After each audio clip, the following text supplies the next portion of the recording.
A new book is out telling the stories of detransitioners. It's called דה-טראנס, True Stories of Escaping the Gender Ideology Cult.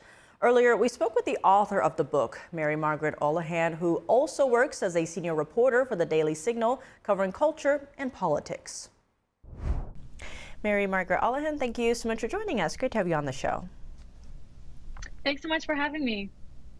Now, to begin, your book, דה-טראנס, True Stories of Escaping the Gender Ideology Cult, just came out. What was the initial spark behind why you wrote this book?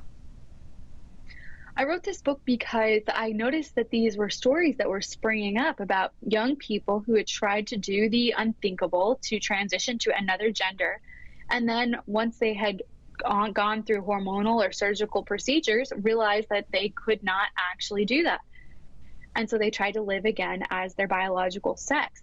And I noticed that the establishment media was refusing to tell these stories and refusing to give a platform to these people, and meanwhile pushing gender ideology down the throats of everyday Americans. And so when I got an opportunity to write a book, I knew exactly what I wanted to write about, because these are really important stories. These are people who have been manipulated and lied to, and they deserve to have a voice.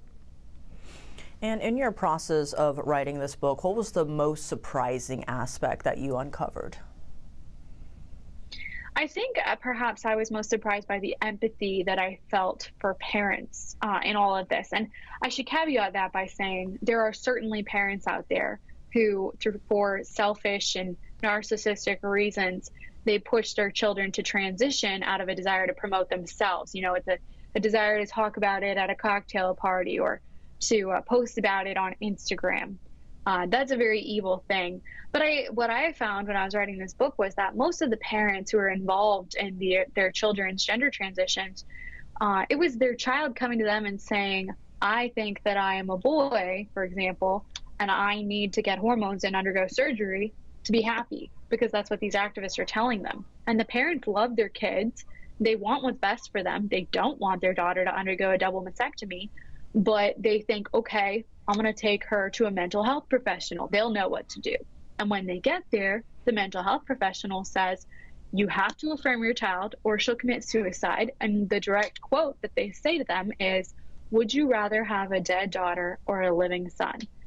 And that is incredibly horrible. It is a threat to parents, basically saying, if you don't affirm your child, they'll kill themselves and it will be your fault. This is a really horrible thing. And, you know, these parents, they're not equipped politically to deal with this. They're not really sure what we're talking about here. And granted, they should do more research, but they unfortunately trust medical professionals and allow their kids to go down this route. And for those young people who did decide to transition, perhaps due to social pressure, what did you find out in your research about the choices that led to them to choose to then detransition? Yeah, I think a lot of the young people's realization moment came after, unfortunately, they had been on hormones and after they had undergone surgery. And it was kind of a moment of them realizing, I was told I would feel better after I went through all of this. I was told that this would alleviate my gender dysphoria. And then the finding out, oh, wait, I don't feel better. In fact, I feel worse. And the reason for that is that they had a lot of underlying mental health conditions that were ignored. They were put on hormones that are bad for their body, and they underwent really invasive surgical procedures that were costly as well.